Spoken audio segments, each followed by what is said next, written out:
احمد خان کے سوانح عمری مختصر نوٹ۔ سر سید احمد خان دلی میں 1817 عیسوی میں پیدا ہوئے۔ ان کے والد کا نام میر تقی تھا اور والدہ کا نام عزیز النساء تھا۔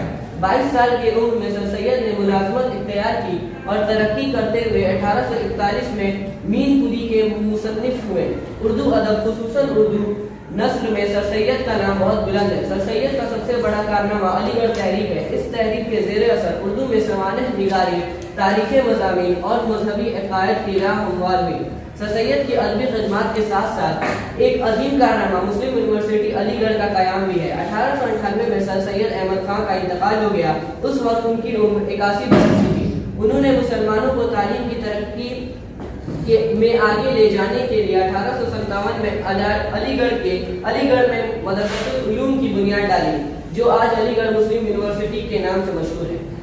سر سید احمد خان کے سوانح عمری مختصر نوٹ۔ سر سید احمد خان دلی میں 1817 عیسوی میں پیدا ہوئے۔ ان کے والد کا نام میر تقی تھا اور ان کے والدہ کا نام عزیز النساء تھا۔ 22 سال کی عمر میں سر سید ملازمت اختیار کی اور ترقی کرتے ہوئے 1841 عیسوی میں مین پوری